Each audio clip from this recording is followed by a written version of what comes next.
motivational speaker, a writer, and a personal coach. And I'm here to give you what I call a moment of pause. Now, the first thing I like to do when I talk to every audience is ask them one simple question. This question you don't have to give the answer to me. You don't have to give the answer to your instructors. As a matter of fact, you don't have to give the answers to your pals, your buddies, your friends, those who you hang with. But it's crucially important that you know how to answer this question on your own. And that question is, can you summon your talents at will? Now, I know it's kind of an interesting question, but what exactly does it mean? What skill, what talent, what thing can you do to rise up against the competition? As you look around the room here today, you can see a lot of people that you can be competing against both in school and in reference to employment. So it's crucially important that you know how to answer this question. For example, if you knock on my door at 3:28 in the morning, I can get you all charged up, because that's what I do. I'm a motivational speaker. Matter of fact, my best friend called me up a couple months ago, and he asked me if I could pick his son up around 2 o'clock in the morning and take him to the airport because he has a 5 o'clock flight. He was heading out to California to start his life over again. And he said, would you mind talking to my son? Get him in that bright, positive frame of mind? Be my best friend, not a problem at all. So from 2 o'clock to 5 o'clock, we talked about his future, his past, those things he wanted, those things he didn't want. So when he got on that plane, his mind was just right, just perfect to go out there and start a whole new life. And how was I able to do this? Because I've got the perfect job. I am awesome at my craft. I do everything to be the best speaker I can. And today, what I'm going to do for all of you is to give you the secret to finding the perfect job. And that secret is relatively simple. Find something you love to do, learn as much about it as you can, then find someone to pay you to do it. Well, I know you guys have figured out that I like to talk. Oh, I run my mouth all the time. I talk and sleep. When I'm talking to the dog, hey dog, what are you doing? I'm talking about everything. I love to run my mouth. As a matter of fact, when I was in school, I was the class clown. I was the one sitting in the back row cracking jokes to the teacher. Oh, look at her haircut today. Oh, look at her shoes. I'm cracking all those jokes. But this is my skill. I've learned how to use it. When I was in high school, I used to stutter. I couldn't get my words out because my mind was going like this and my mouth was going like this. So what I had to do is I had to bring them into synchronicity. And that's something each and every one can do. We can all teach ourselves how to do something new. This leg is a quarter of an inch shorter than my left leg. So when I walked down the hallway, I kind of had to walk like this. But then I taught myself how to walk all over again because it's something I wanted to do when I got up here on stage. And all of you possess this ability to change yourself. Now, what I want to do is I want to give you a little bit of background. I've got over 12 years in the financial world, working at various financial institutions out the Twin Cities area. 6 years in the Marine Corps as a military policeman in Southern California. 5 years in retail working for a company called Successories. They sold motivational material. That was an awesome job. Love that. And for the last 3 or 4 years, I've been an employment counselor. But what I want to talk to you guys about today is those things that you need to help empower you. All those things that you need to help you get ahead in life. Because each and every one of you can do this. Now, what I'd like all of you to do, just for a moment.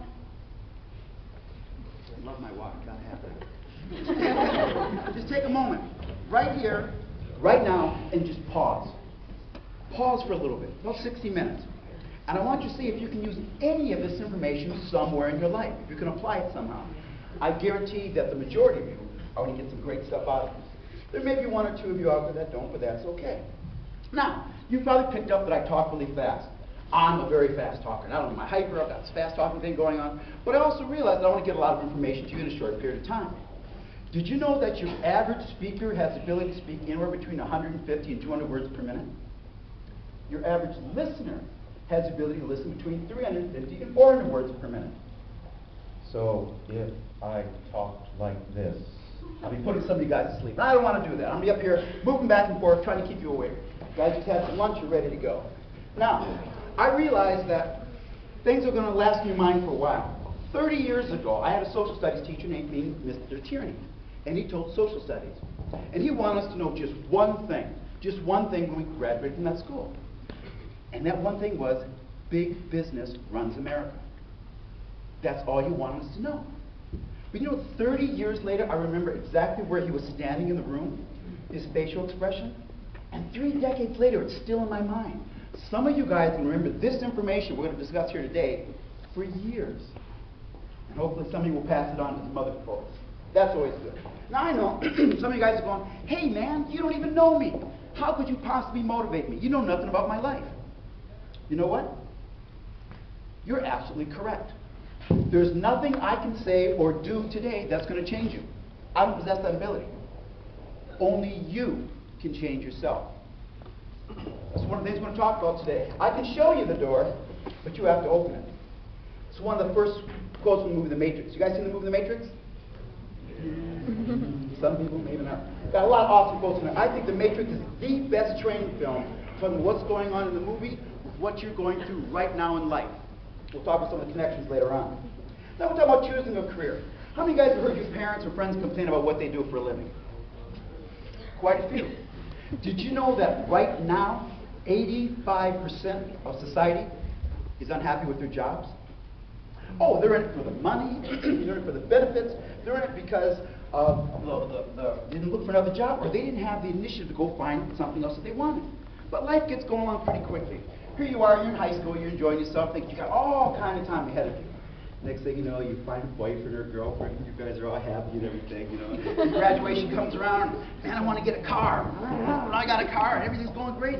You know, I'm kind of tired of living with mom and dad, so I'm going to move out of here. Next thing you know, you guys fall in love. You know what comes after that? Okay, you're walking now on the tricycle, going good. All right, first day of school, here your picture's going on this. You're going up, you want to borrow the car key. What happened? I was just over there. What happened in life? This is what happened. Life is consistently ticking away. And if you don't take control of what's going on in your life, you're going to find yourself at the other end going, what happened? And that's what happens to people sometimes. Now, what I used to do when I was an employment counselor, I'd have somebody, I'd sit them down and say, hey man, how would you like to spend your day? Let's find out what career you want to do.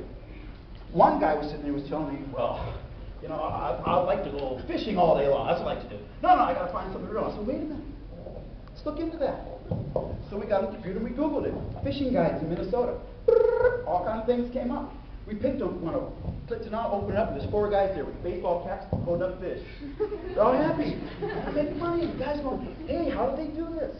Well, what they did is they came up to the northern part of Minnesota and they learned all the best fishing spots. Best bars, best playgrounds, resorts, motels, hotels, all that stuff. And they advertised it. They found something they love to do. They learned as much about it as they can, and they found someone to pay them to do it.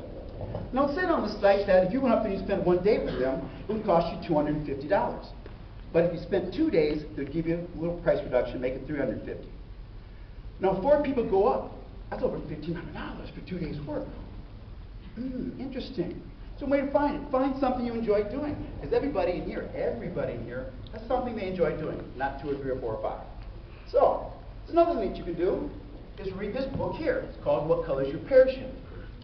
This is a phenomenal book. This book fundamentally changed my life. And we'll talk about some of the things about it, but this is the one way you can look at educating yourself, finding a new career. See, when I read this book, the first thing it was telling me was how to look for a job. And it says where you look for a job, and of course we know where you look for the job is in the want-ads. Well, what this book said, don't look in the want-ads for a job, look in the yellow pages. Because each and every number in there is an employer. And at one point in time, they're looking for somebody to hire. So you need to find out what it is that you're interested in doing. And that book will help you out. We'll talk a lot more about that when we get to it a little bit later on. Another thing you can do is you can take an aptitude test, like a strong interest inventory or a Myers-Briggs. And that's what I did. I took an aptitude test, all the little wonderful things on there, and it came up with some wonderful results. I thought it was interesting. It says that I am an ENFJ, which basically means I'm an outgoing person. I love to talk, present, kind of be up on stage, do my thing. That's kind of cool.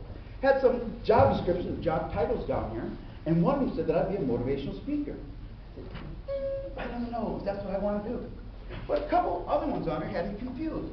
Like one of them said that I would be a chemist, or I could be a chemist. Another one said I could be a politician. I'm going, a chemist? Oh, come on, man, I don't like math. I don't know anything about that. What can I do with it? Well, when I did then, is I took the title, and I put the title aside. So what does a chemist do? Let's take a look at this.